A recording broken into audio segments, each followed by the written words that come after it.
Have you ever felt like you don't belong? Like you just are, one day somebody's just gonna walk into your job and like fire you? Johnson, you're fired. Well, then you've probably suffered from imposter syndrome.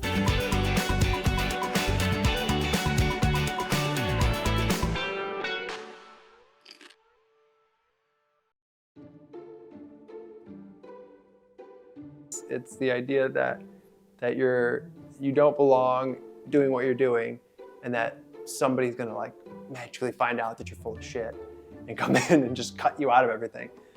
And so,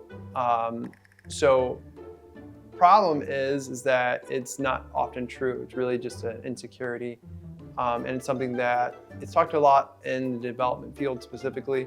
So it's why it's kind of very pertinent to me specifically. But to be honest, this is something that I think a lot of people suffer from. I think if you've ever had a management position, or if you've ever, if you have kids, if you, whatever, there's a ton of different scenarios where you can end up feeling like you're an imposter, that you don't really, like, I'm not really a good mom, or I'm not really a this, and I'm not really, and you just feel like somebody's gonna come and like finally call you on your bullshit one day. And I think that's only if you're self-aware enough to realize that you have the imposter syndrome. I think there's probably people that are watching this who have had these thoughts and didn't know how to like tie that phrase to it. It starts with that whole idea of like fake it till you make it, where it's like you kind of sell yourself on your bullshit. You're like, oh, I could be a fucking developer, I could be a good mom, I could be a this, and then you throw yourself into it. And you kind of like keep telling yourself like, no, it's all good, I got it. And then eventually you just get so overwhelmed that then you start to like have this inner narrative that's like, I've just been faking it this whole time. And then like, maybe somebody's gonna find out that I've been faking it this whole time. And so you kind of internalize this message that like outwardly you're presenting the right thing, but inwardly you're a terrible shaking mess.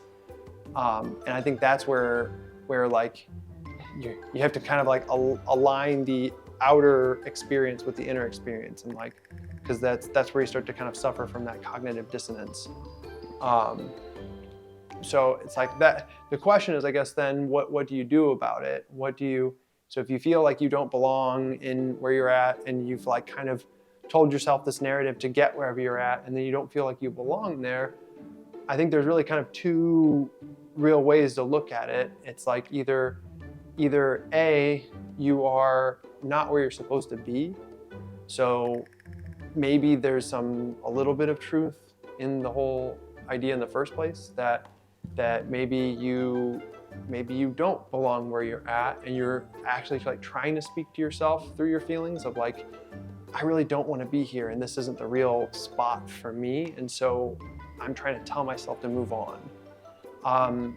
Or B, you basically are really not like wanting to fully adorn the hat, so to speak, or to really go into the role fully and trust yourself to like do all the right things. You think that there's some hidden knowledge or something that you don't know. And that's not usually the case. Usually it's like everyone else is making it up just as much as you are, and there's nothing that you're really missing. It's just this insecurity that is usually lacking somewhere else. It's probably not even tied to the role or the position or whatever this other thing is. It's probably something more broad or more general. But that's the trickiest part about this, is that it's very hard to tell which one of these, and it's something that really only you can answer. So hopefully this video was interesting and something cool to talk about. And if you guys want to continue the conversation in the comments below, I'd love to see how you guys are suffering from imposter syndrome, and maybe we can relate with each other a little bit. All right, guys, catch you tomorrow. 2, 4, 5, out.